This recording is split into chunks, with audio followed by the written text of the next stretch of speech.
कभी कभी। 1960 में रिलीज हुई भारतीय सिनेमा की सबसे बेहतरीन फिल्म मुगले आजम को आखिर कौन भूल सकता है।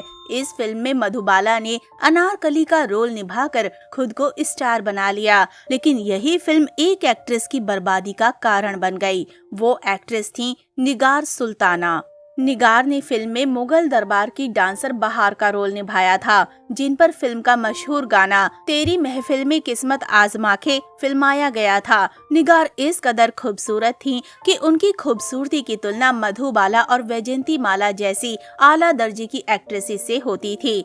पिता की मौत के बाद घर चलाने के लिए फिल्मों में आई निगार अपने पति के खिलाफ जाकर और तलाक लेकर इस फिल्म का हिस्सा बनी थी, लेकिन फिल्म के डायरेक्टर के आसिफ का परफेक्शन और चार्म को देखकर वो उन्हें दिल दे बैठी। आइए जानते हैं आज ये अभिनेत्री कहां और किस हाल में है। लेकिन अगर हाँ, आप हमारे चैनल पर नए हैं तो चैनल को सब्सक्राइब जरूर कर लें। 21 जून 1932 निगार सुल्ताना का जन्म हैदराबाद में हुआ था। 5 भाई बहनों में सबसे छोटी निगार के पिता निजाम स्टेट आर्मी में मेजर थे। स्कूल के दिनों में निगार ड्रामा में हिस्सा लिया करती थीं। कुछ दिनों बाद ही उन्हें स्कूल से निकालकर घर में ही पढ़ाया जाने लगा, लेकिन उनका एक्टिंग का जुनून कम नहीं हुआ। जब 6 साल की उम्र में उन्होंने हम तुम और वो फिल्म देखी तो खुद भी बड़े होकर हीरोइन बनने का सपना देखने लगी।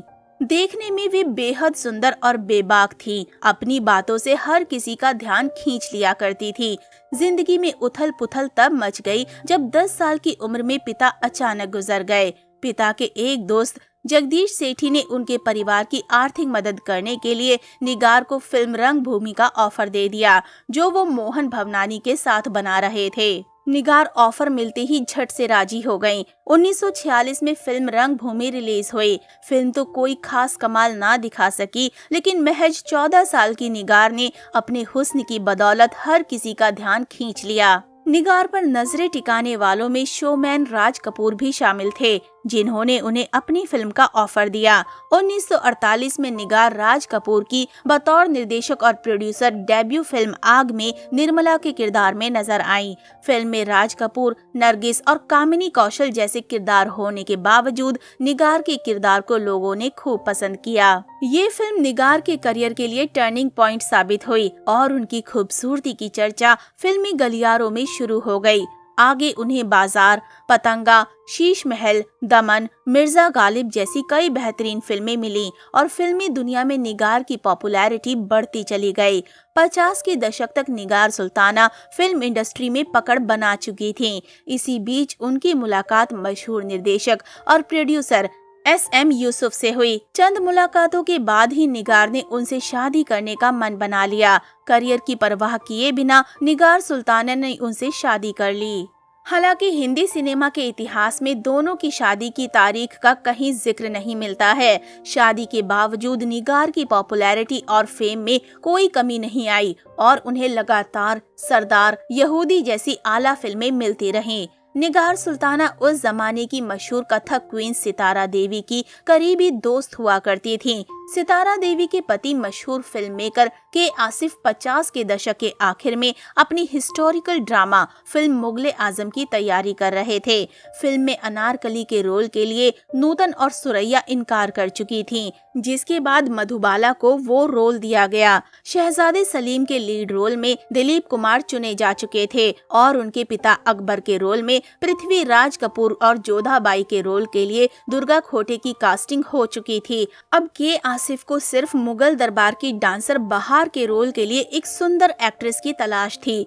जब उन्हें इस रोल के लिए कोई दूसरी एक्ट्रेस नहीं मिली तो उनकी पत्नी सितारा देवी ने अपनी सहेली निगार के नाम का सुझाव दिया। एक मीटिंग में निगार की खूबसूरती से इम्प्रेस होकर के आसिफ ने तुरंत ही उन्हें मुगले आजम में साइन कर लिया। ये वो दौर था जब के आसिफ की रंगीन मिजाजी के किस्से फिल्मी गलियारों में काफी मशहूर हुआ करते थे। निगार के पति SM यूसुफ भी के आसिफ के मिजाज से वाकिफ थे, लिहाजा उन्होंने निगार को साफ कह दिया कि वो इस फिल्म में काम नहीं करेंगी। निगार को फिल्म में अपना रोल काफी पसंद आया था। उन्हें लगता था कि के आसिफ जैसे बड़े फिल्म मेकर की फिल्म करके उनके करियर को नई उड़ान मिलेगी। ऐसे में वो फिल्म करने पर अड़ी रहीं। पति के लाख समझाने पर भी जब निगार नहीं मानी तो दोनों के बीच झगड़े बढ़ने लगे। जब निगार फिल्म करने की जिद पर अड़ी रहीं तो पति ने उन्हें दो रास्ते दिए, या तो शादी बचाओ या फिल्म में काम करो। निगार ने पति और फिल्म मुगले आजम के बीच में फिल्म को ही चुना था। पति के खिलाफ जाकर निगार ने फिल्म में काम किया, लेकिन हुआ वही जिसका उनके पति को डर था। सेट पर के आसिफ का परफेक्शन और उनका अंदाज देखकर निगार सुल्ताना उन्हें पसंद करने लगी, जबकि वो उनके करीबी दोस्त सितारा के पति थे। के आसिफ भी निगार की खूबसूरती से पहले ही प्रभावित थे।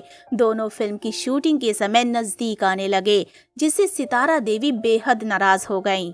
मुगले आजम फिल्म की शूटिंग खत्म होते ही निगार सुल्ताना ने डायरेक्टर के आसिफ से शादी कर ली। के आसिफ उन्हें अपने साथ घर ले आए, जहां पहले ही सितारा देवी रहा करती थीं। सितारा देवी भी के आसिफ की दूसरी पत्नी थीं। अपने ही दोस्त निगार को अपने ही घर में सौतन बनी देखकर सितारा देवी को जोरदार धक्का लगा, लेकिन उन्होंने शादी नहीं तोड़ी। निगार सुल्ताना के आसिफ की दूसरी पत्नी सितारा देवी के साथ एक ही घर में रहा करती थीं। सितारा देवी ने भी निगार से दोस्ती बरकरार रखी। इस शादी से निगार ने बेटी हीना कौसर को जन्म दिया। निगार सुल्ताना की बेटी हीना कौसर तब सुर्खियों में आई जब वो 1991 में अंडरवर्ल्ड डॉन इकबाल मिर्ची की दूसरी पत्नी बनी। इकबाल मिर्ची डॉन दाऊद इब्राहिम का करीबी साथी था, जो मुंबई में मसालों का व्यापार करता था। जब 1993 में मुंबई में सीरियल बम धमाके हुए तो इकबाल मिर्ची इसके मुख्य आरोपी के रूप में सामने आया। हीना ने भारत छोड़ दिया था और पति के साथ अमेरिका में बस गई थी। वहीं निगार सुल्ताना बेटी के जाने से भारत में अकेली पड़ गईं। गुमनामी में रहते हुए निगार सुल्ताना की 21 अप्रैल 2000 को मौत हो गई। निगार ने पति के खिलाफ कानूनी लड़ाई शुरू कर दी, लेकिन जीत नहीं सकी। फिल्म से कामयाबी मिलने का ख्वाब देखने वाली निगार को इंडस्ट्री के हर शख्स ने ठुकरा दिया था और वो आर्थिक तंगी में डूबती चली गईं। सालों बाद 1991 में वो तब सुर्खियों में आई जब उनकी इकलौती बेटी हीना ने 1993 में हुए मुंबई के बम धमाकों के आरोपी और अंडरवर्ल्ड डॉन इकबाल मिर्ची से शादी कर ली। बेटी देश छोड़कर भागी तो निगार सुल्ताना ने गुमनामी में रहते हुए दम तोड़ दिया। तो दोस्तों, अभी के लिए बस इतना ही। मिलते हैं अगली वीडियो में। तब तक आप सब अपना ध्यान रखिए। Bye bye.